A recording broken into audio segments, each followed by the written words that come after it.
de esófago, el esófago de Barrett, que es una comunicación.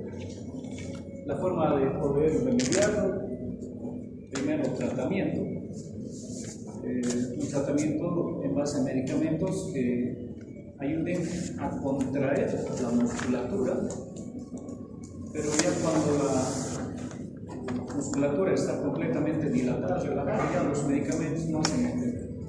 Entonces, el tratamiento ya definitivo es la cirugía.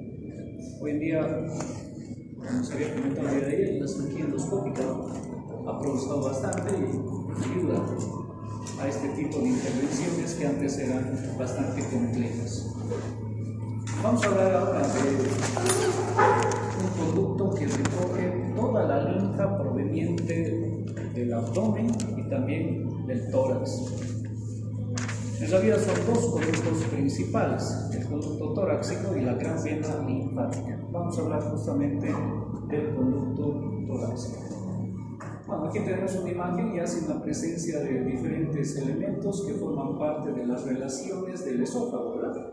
Aquí nosotros tendríamos que colocar el esófago para poder ver las relaciones posteriores. Y ahí ya decíamos, de derecha hacia izquierda las relaciones son tales, y justamente una de esas relaciones es el conducto torácico, aquí lo estamos viendo justamente.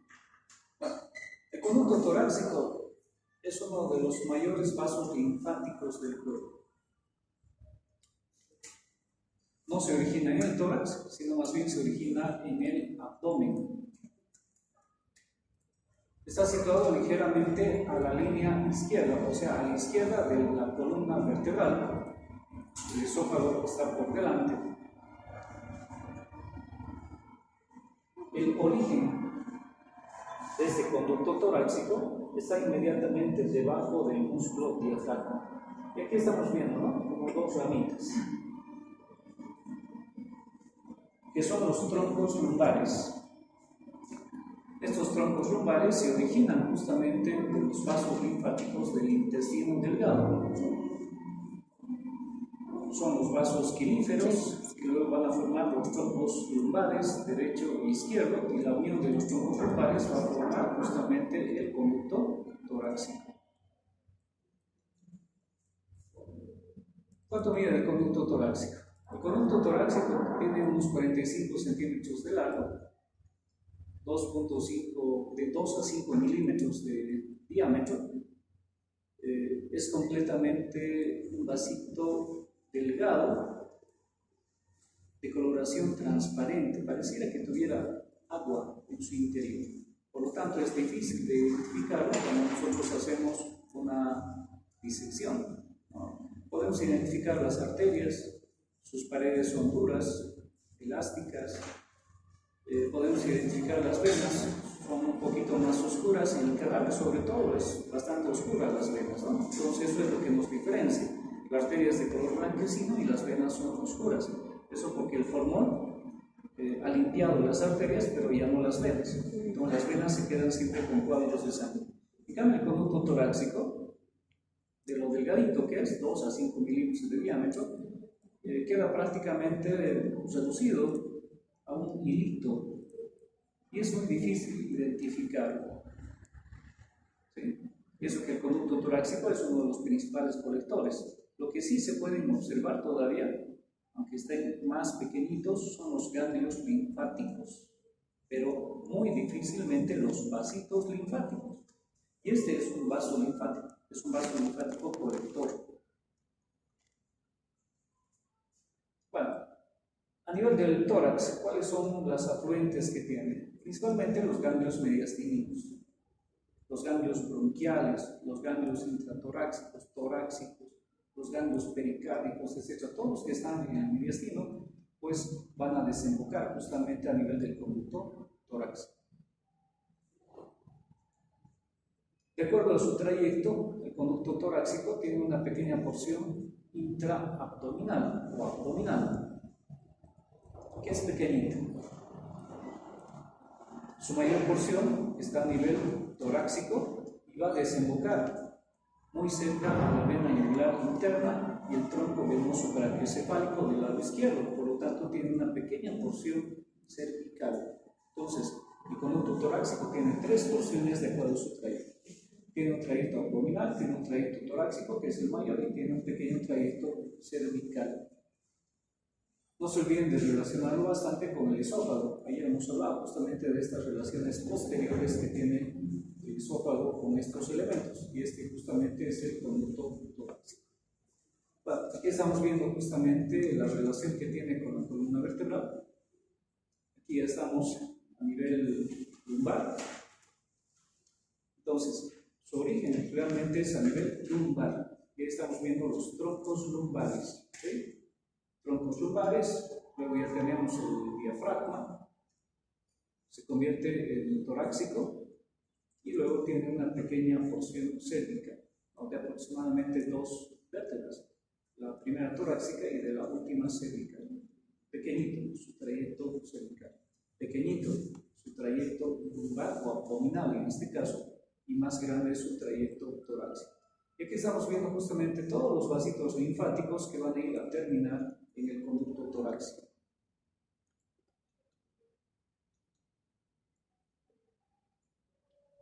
Estamos viendo ya casi la terminación justamente del conducto torácico en la desembocadura de la vena yugular interna y de la subclavia, ¿no? Casi en su origen del tronco venoso brachiocefálico.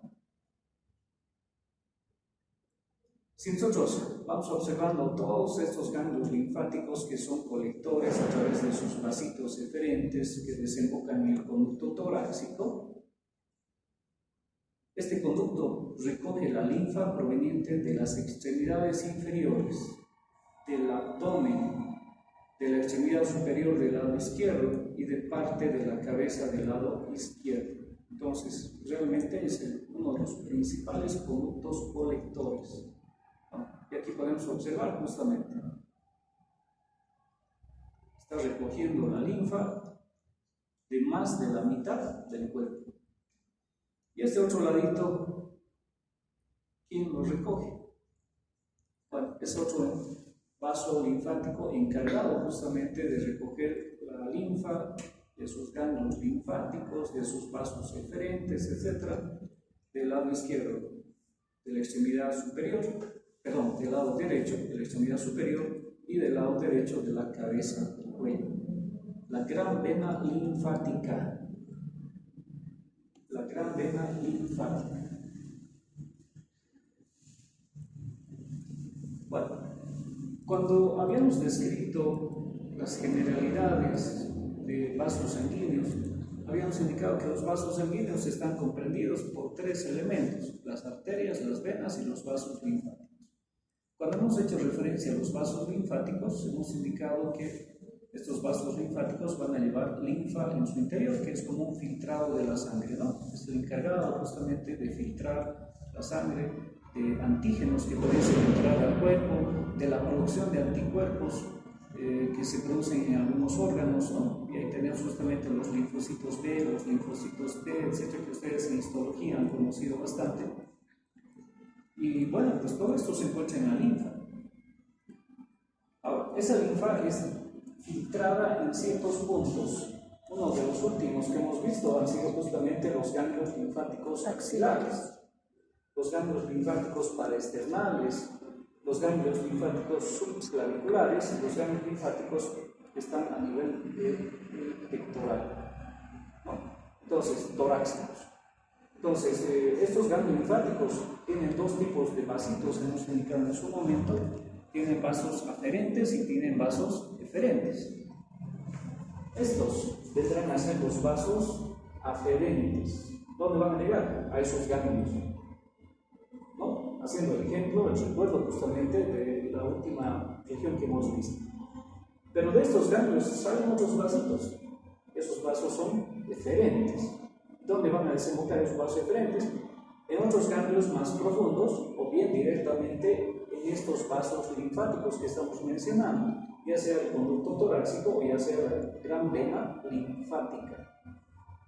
Entonces, todos los ganglios linfáticos superficiales, profundos, al final van a desembocar justamente o en el conducto torácico o en la gran vena linfática. Bueno, en este caso estamos observando justamente lo que acontece con la gran vena linfática. Bueno, ¿dónde termina la gran vena linfática? De la misma manera, muy próximo al tronco venoso brachiocefálico, siempre del lado izquierdo. Y a través de estas venas pues, van a desembocar, vena cava superior, la aurícula derecha, y nuevamente ¿no? Empieza todo el proceso. Siguen las venas, siguen las arterias, los vasos linfáticos van acompañando, van filtrando esa sangre, y cuando haga falta de la producción de antígenos, anticuerpos, estos antígenos se van a retener justamente ¿dónde? En los ganglios, y es donde empiezan a aumentar de tamaño, empiezan a doler, empiezan a volverse duros, y a ver si es que existe esta cronicidad, o sea, si hay mucho tiempo de la infección, y son los que empiezan a reaccionar. Lamentablemente, tenemos muy pocos ganglios superficiales. La mayor parte de los ganglios son profundos. ¿Qué ganglios linfáticos son superficiales, por ejemplo? A nivel de la cabeza tenemos detrás de la oreja los ganglios retroauriculares. Tenemos los ganglios parotídeos, ¿no? Que están entre el pabellón auricular y la articulación, ¿no? Entonces tenemos ganglios parotídeos. Tenemos ganglios mandibulares, que están por debajo justamente de la mandíbula. Luego tenemos a nivel del cuello, pero estos son profundos, no son superficiales. Luego tenemos a nivel de la axila, vuelvo a repetir, un grupo superficial. Y luego tenemos ganglios superficiales a nivel de la ingle. Algunos ganglios superficiales a nivel de la región poplitea, a nivel de la fosa poplitea. Pero después los demás son profundos. Y la extremidad superior solamente tiene esta cadena, inguinal y poplitea. La extremidad superior solamente tiene los ganglios axilares. Entonces, si fuese a nivel del hueso, evidentemente se va a notar a nivel de los ganglios axilares. Pero si fuesen de otros órganos, por ejemplo del corazón, del hígado, del testículo, no se nota, porque terminan en ganglios profundos. Si fuera de la superficie, bolsa escrotal, labios mayores, el glande, el pene, etc., entonces sí, se pueden notar a nivel de los ganglios superficiales. Pero no hay mucha incidencia de cáncer de pene, por ejemplo, ¿verdad? Hay más incidencia de cáncer de testículo. Entonces, lamentablemente, pues eso no se nota. ¿Dónde se nota? En ganglios profundos. ¿En qué momento? Cuando sacamos una radiografía con contraste, o bien cuando sacamos una tomografía con contraste, recién vamos a notar que los ganglios que están a nivel vesical han aumentado de tamaño, ¿no? Pero muchas veces sí es muy tarde, porque se sospecha justamente la presencia de una tumoración maligna. Bueno, ahí están los principales conductos colectores. ¿Qué más nos dicen estos conductos colectores? Que la infección se puede diseminar fácilmente, porque si llega al conducto torácico, pues del conducto torácico a la arteria, a la aurícula, y de aquí se disemina a todos los órganos, ¿no? Además que existen esos vasitos, fíjense cómo se están comunicando entre sí. Si digamos hay ganglios de la región inguinal, se van a comunicar con ganglios aórticos, preaórticos, ganglios a nivel de los riñones, pararrenales, ganglios que están a nivel del hígado, ganglios hepáticos. Entonces, la infección, si empezaba aquí, va a seguir su camino. Por eso se disemina el cáncer. Si empieza a nivel del testículo, luego podemos entender por qué hay un cáncer hepático. ¿Qué ha pasado? Se ha diseminado. Bueno, ¿dónde ha sido el foco? En el testículo. Pero luego, ¿dónde ha llegado? Al hígado. Cuando llega al hígado, pues el hígado a través de la vena porta se disemina a todo lado, ¿no? Igual sus ganglios linfáticos, sus vasos linfáticos se diseminan a todo lado. ¿Quién está por encima del hígado? Inmediatamente, los pulmones. Mientras más superiores, es mucho más complicado ya frenar al cáncer. Inclusive, una vez que llega al hígado ya es complicado.